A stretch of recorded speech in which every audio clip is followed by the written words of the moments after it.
All right, everyone, we're going to dive right into the deck that got me a victory in Covenant 25 post-Wild Mutations patch. Now, this particular build is based around the Hornbreaker Prince, the Hellhorn champion, and specifically his Brawler talent spec, we'll say.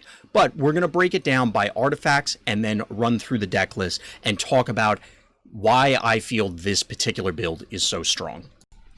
So you should see at the top of your screen the listing for the first artifact. While some encourage certain builds and some are pivotal for certain builds, in this particular case, I think you can get through with the Brawler spec due to how strong it is. And believe me, it's super fun, but this thing is verging on super busted, which is part of the fun. Advanced Prototype here, I think, is a really strong artifact in a number of builds. It allows you to push through the early game and even present threats in the late game in the form of your train stewards, which definitely sounds weird to anybody who's a monster train player out there, because often train stewards are the least interesting or one of the least interesting parts of your deck. However, Advanced Prototype allows you to bypass some of the early concerns because they're much sturdier, they present a much larger threat. There are a lot of things that are positive about this artifact, and you should definitely consider taking it. Here, it definitely allowed us to, again, push through the early game, and as you'll see when we get to the actual cards, buff one of our train stewards to the point where it actually was a real threat.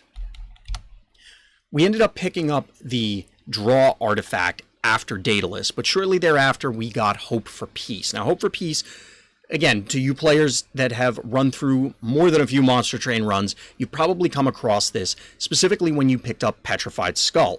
If you do not utilize the Skull, it will eventually present you with Hope for Peace as a Crystal Caverns event. That's where you originally pick up the Skull. Again, I don't think this is particularly necessary for this build, but for me personally, this is a very nice safety blanket. You feel warm and snuggly when you can just say, that enemy over there, get out of here. I like this card a lot. I basically pick up Petrified Skull whenever I have the opportunity and then kind of bank it so that way we can get Hope for Peace.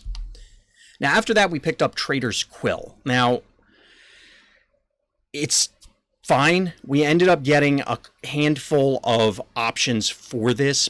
We do have some consume in the deck. It's definitely useful. Again, for Brawler, we'll say the innate power level of it means that you aren't necessarily required to find any specific artifact. These just kind of keep the wheels greased.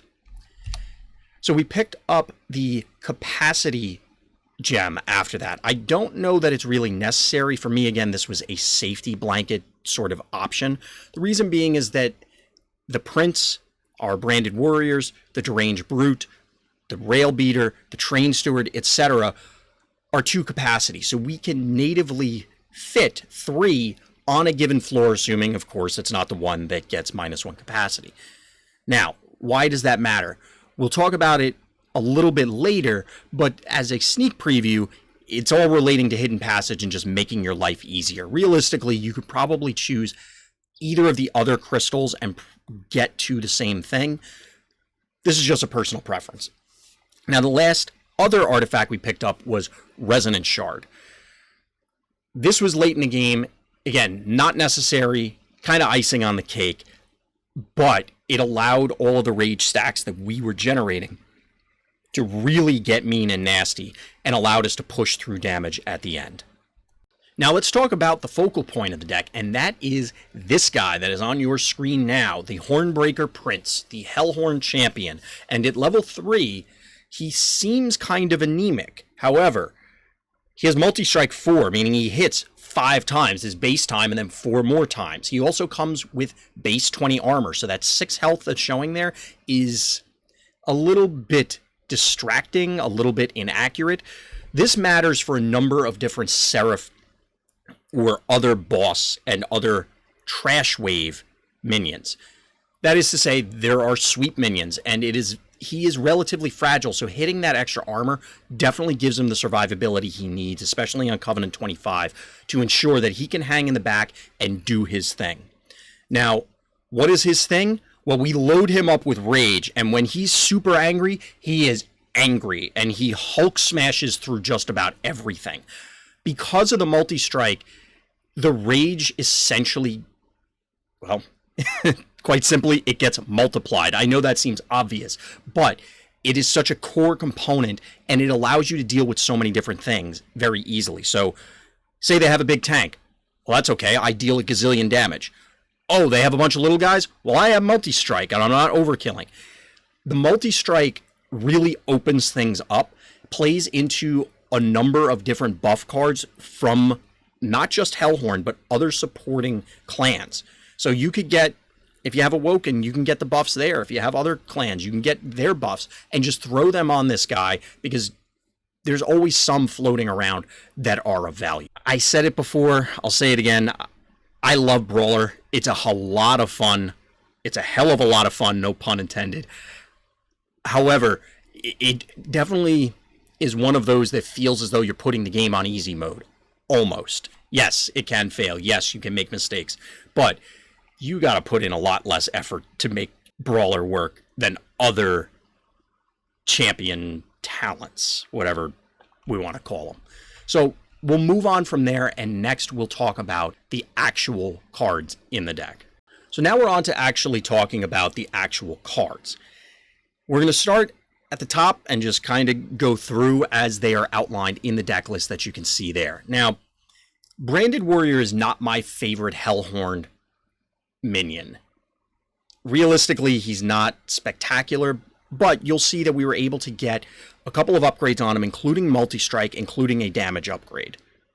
Now, this is pretty important because this guy buffs our other stuff, which is because of the Train Steward buff that we got earlier from the artifact. We were able to plop him on a floor that was not directly on the Hornbreaker Prince's floor, get him going, and then ascend him later. Or if things worked out in our favor, we could drop him right onto the Hornbreaker Prince's floor. Now, I'll be honest, I find it very difficult to get his rage rolling. You have to really play it at an opportune time, because once it hits a certain threshold, he's always getting that buff. But he's very fragile. It's tough sometimes, especially later in the game, to get that rolling right away. You really want to invest buffs into the Hornbreaker Prince. So I'm not a huge fan of him. I probably would rather have had some of the other DPS-focused Hellhorn minions, but I was happy to pick this guy up. I don't think he's pivotal for this particular build. Now, moving from there, let's talk about Deranged Brute. Now, again, we were able to get some upgrades on this guy, notably a health upgrade. So he went up to 50 health, which is, I see it as a small tank threshold on Covenant 25. 50 health can go really quickly. However, it's big enough that you can survive some hits and actually get there, or really still stand there, realistically, in front of the Hornbreaker Prince. The next obvious thing is, well, his ability. Fact of the matter is, we're going to be stacking rage, or the whole game plan is to stack rage onto the Hornbreaker Prince. This directly buffs the rage that goes on there. Due to his higher health, we were able to also, similarly to the Branded Warrior, play around with his location and then ascend him later. Ideally, we always wanted to get him in front of the Hornbreaker Prince, but because of the lower health, because of a number of other factors, it didn't always work out that way, and typically we were able to ascend him in time, which is something that I'll talk about again when we get to Hidden Passage. This guy being a higher rarity is one that's not going to show up as commonly, naturally, in your runs. As such, he's not necessary, but if you see him, you should make an effort to take him. There are very few cards that I would want over this guy in this build, unless there was some other factor, you know, it's late in the game and you already have too many minions or something like that, or you'll never get him upgraded and you don't think it's going to work out, that sort of thing. This guy does a lot of work. It would have been nice to pick him up earlier in the run, because then we could have gotten more important things on him. But as it was, he worked out very well. Now, moving from there, we have Railbeater, which I've said this on a number of streams over on my Twitch channel and in a number of different builds, where I feel Hellhorned has some of the better tanks. Rail Beater being one of them. He effectively has 35 health, with the caveat that you can't really heal him. That's typically not a problem, and you'll see later on, it isn't a problem for this build because we stack armor. He also provides a benefit in some of the other builds where if you have, say, the Slay version of Hornbreaker Prince, you can get a tank out of the way, build his Slay up by stacking or allowing him to stack up on the smaller, more fragile DPS enemies. In this particular case, he was just a wall. He stands in front. He starts out at a quote-unquote high life total, even though most of it's armor, and we're very happy about that. Now, normally I would not call attention to trained stewards. However, because of the artifact we got, and the fact that we were able to get a rage and damage buff on him, this guy was really mean. Now, the other trained stewards, quote-unquote, only had the trained steward artifact buff, but were still acceptable because of their damage shields, including on this guy, because of the multi-strike, and in particular for the one that we upgraded, could push a ton of damage. Why did this matter? Well, at certain points, we needed that extra DPS early on. Yeah, we were fine once we got the Hornbreaker Prince rolling, but this guy, bang, right out of the gate, was ready to go and could address some of the higher health pool enemies, or, again, due to the multi-strike, clear out some of the smaller trash before we got to the boss. It was, again, just a safety blanket. I know I'm a little bit of a broken record there, but it definitely helped a lot. So that will close it out for the minions. Overall, there are other ones that could be substituted in. I think the upgrades on this, we definitely were very fortunate with how they shaped up, but I don't think they're absolutely necessary. The bottom line to me when I'm playing Brawler is, do I have enough ways to buff the Hornbreaker Prince, which we'll get to in a moment, and do I have sturdy enough minions to stand in front? To that end, upgrades such as Large Stone and things along those lines, as much as I love them, I'm starting to shy away from them because it's entirely possible on Covenant 25, depending on how things shape out, you may need multiple tanks to stand in front, because otherwise your Hornbreaker Prince may not have enough time to really go nuts. Now, that being said, it's entirely possible you get him up to 300 damage times 5, and he just annihilates everything, and it doesn't matter who's standing in front of him. But that isn't always the case. If you can do either of those, you're in good shape and well on your way to scoring a victory. So let's talk about the other components that you might need in order to get that victory. Remember earlier when I said that we were very fortunate with our upgrades? We were fortunate on a number of fronts, not just upgrades, although upgrades for non-minions also were very fortunate. One of the benefits, one of the boons that we were able to collect over the course of this run was Dark Deal. Now, Dark Deal is incredibly flexible for a number of reasons.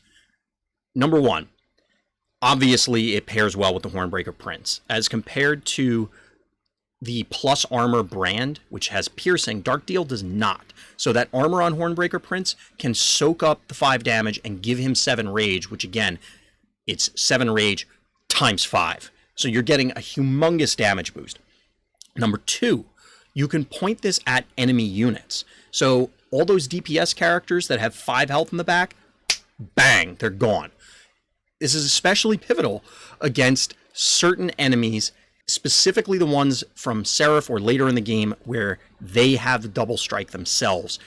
This is where the tanks don't always necessarily survive. It's one thing when you get Gilded Wings that are punching for 10 and have 190 health. It's another thing when you have multiple 12 attack double strikers that are just shredding your tanks. This is an easy way and a cheap way to just eliminate them. So Dark Deal is one of those cards that I want to say it's a must pick. It's going to be very rare that you're going to see it. Again, no pun intended, but if you have the opportunity, you're going to want to include this. After Dark Deal, we have Fortified. Now, if you look closely at the deck list, we actually ended up with a number of copies of this card. Now, part of that is because, well, we started with them. However, we were able to get double stack onto multiple copies of this through the run. Now, it's not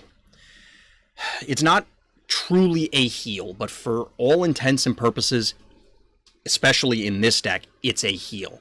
Fortify represents multiple different things in this particular build. One, especially the double stack copies, we can just drop them right on our tank and essentially heal him up. Remember how I talked about the fact that the Rail Beater kind of can't get healed? It starts with quote unquote, or air quotes, 35 health. This is the way you heal a guy that doesn't actually have a big butt. Additionally, since it's free, it doesn't actually mess with our mana counts for trying to get ritual battles into play, trying to do any of our other things. Third, it could always go on some of our back end guys, our DPS characters. So remember how we were talking about the fact that Branded Warrior isn't all that sturdy? Well, you could always drop a Fortify on him and keep him around, especially in face of sweepers. That's the problem, is that if you're setting up this party floor, which I keep alluding to, if they sweep them out of the way, it doesn't matter. So getting the Fortifies on there early and quickly can be relevant. You just have to calculate it out. How many can you invest versus just dumping it onto your frontline tank? It's definitely a very versatile card. And we talked about Petrified Skull earlier when we were discussing Hope for Peace. Again, not a pivotal card for the build, but definitely something that makes your life a lot easier. The 0 cost fits in whenever you need it. Later in the game, there will almost always be a target that you can soften up a particular row of enemies because you eliminate the tank, or just a runaway character that managed to squeak through your particular defenses. I always pick it up pretty much every time. If you don't want it, you don't like it, you don't need it. But I would recommend it because it does make things easier. Now, moving from there, we're starting to talk about cards that are more pivotal to the build. And in this case, we're talking about Rage Serum. Now, Rage Serum itself isn't the necessary component. However, it fits the category of necessary component, and that is a Rage Enabler. Because the Hornbreaker Prince makes such fantastic use of rage buffs, Rage Serum just slides right into the deck. Now, in this particular case, we actually started out with this one, so we didn't have much of a choice, but I wasn't ever going to remove it. If you have the option to pick these up, whether it's through Crystal Caverns events or just after completing a floor or a circle, excuse me, I'd recommend picking up these where you can. Additionally, they thin out your deck to some extent because they are consumed. That may seem like a drawback, but it does allow you to then get to the other cards you want more quickly because it's removed. It adds its buff and then goes away so that you can keep moving on with your life. And the next one up is another Consume Rage Enabler, but it also generates armor, and that's Spike of the Hellhorned. Now, this one, I don't really like the spikes in general. I definitely have seen them put to good use by other people, either through streams or watching other people play. I tend to end up burning through a lot of mana and not getting a use out of this. If you pick up the artifact that gives X spells +3, great. Otherwise, this one was often just a 1 or 2 effect, which what it did accomplish was keeping rage stacks from decaying too far. And that can also be important early in the game, where if you play a Rage Serum, you really just want the rage to stay on there and to continue, so that when you play the later ones, you have this humongous total and not have them decay and you're starting all over again. Next up, we have another of our starting cards, and that is Flash Freeze. If you notice, there aren't really a whole lot of Stygian cards in this deck. Again, you kind of pick and choose whatever your allied clan is, pick up whatever they have that's beneficial. In this case, Flash Freeze was forced upon us, but it does have some use. It's direct damage. You can eliminate early DPS characters, although it very quickly falls off when you hit a certain level. The Frostbite is fine. It does allow you to do some things where you could get some cheap damage on a boss. You could get some cheap damage on a tank, just in the interest of trying to hit a break point, so that way your other minions and characters can clean them up. Now, here's the card that I kept mentioning but not actually going into. Now, this is the Party Floor card.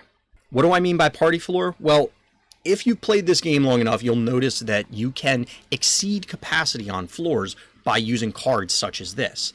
There's no real negative component to it. There is an upper limit on how many characters you can stuff onto a floor. But you can utilize this in a number of different ways, and let's break this down. So one, the obvious thing is you can save characters. So, our Deranged Brute or our Branded Warrior was forced to be on another floor because we already set up the Hornbreaker Prince and the Rail Beater. It's just the way our hand worked out.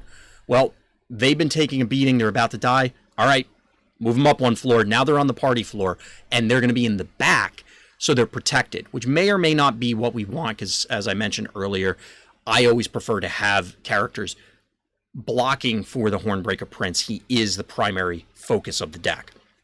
That being said, you'd rather have them there than have them in the discard pile. So you can save characters. Obviously, as you would infer from the previous statement, you can just load guys up there into the party floor whenever you have it. I had certain circles, certain bosses where it was just, I drew a train steward after I already got the floor configured. So we have our prince, we have our tanks, maybe we have the brute and branded warrior or one of them. I drew our good train steward, or even one of the quote-unquote bad train stewards. I'll just play it in Hidden Passage, and great, I have some more DPS up there.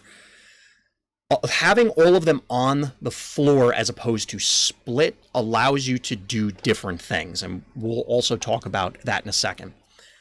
One other detail for this is if you're playing Hell Rush or other modes, or even if you just want to go for the high score, you can ascend bosses. So you can push them higher and it doesn't count against your turn timer.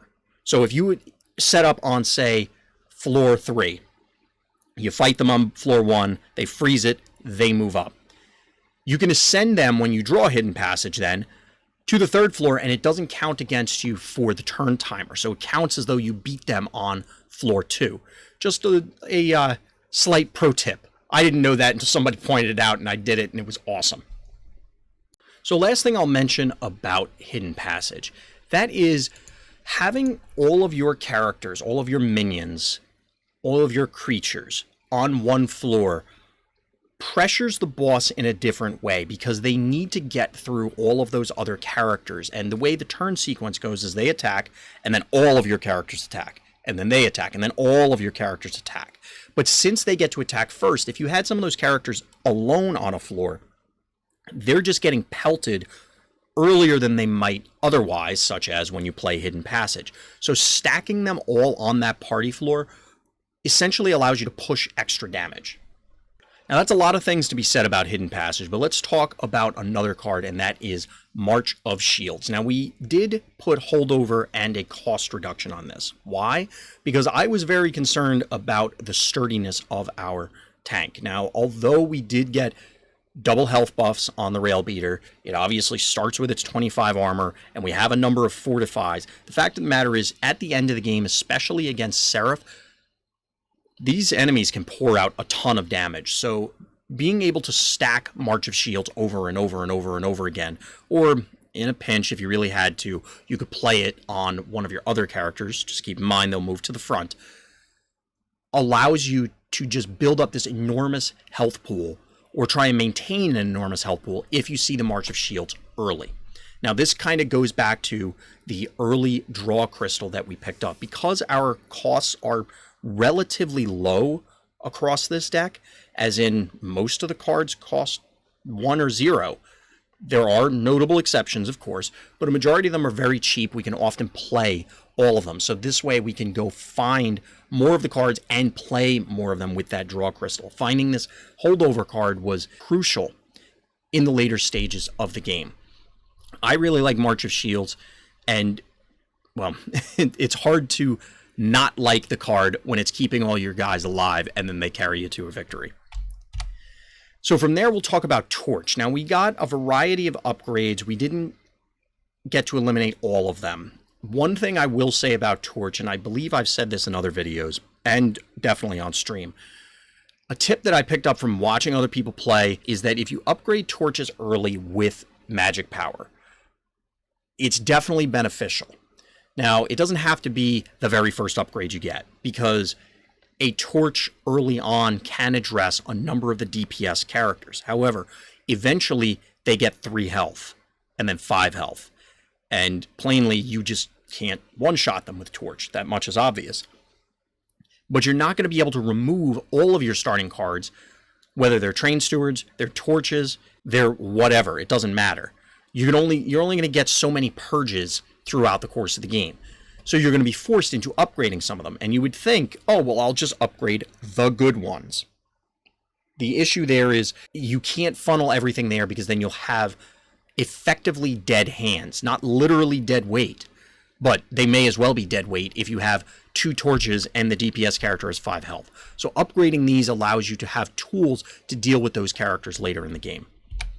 From there, we're going to talk about Helical Crystallis. This is a card that I just personally like. In retrospect, we probably didn't need it. In fact, if we cut this in Ice Tornado, we probably would have been better off with just having 2 less cards in the deck.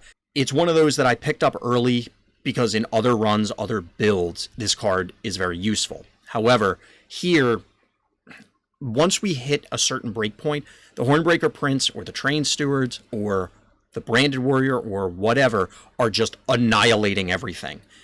And the 50 damage doesn't matter. That being said, having these as the option to play it to soften something up definitely does help. And at the end of the day, it's going to come down to what cards you're presented to draft. So this is useful, not critical. Now, Ice Tornado falls into the same bucket.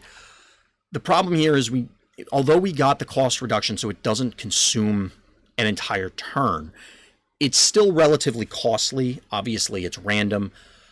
I like it a lot in other decks. Here, it was very much this is the least of all evils kind of thing, especially in retrospect. So you definitely don't need Ice Tornadoes, but something similar to this or Helical Crystallis to help you soften up targets if you need it, because you'd much rather play another Ritual of Battle on your Hornbreaker Prince, but maybe you don't have that many.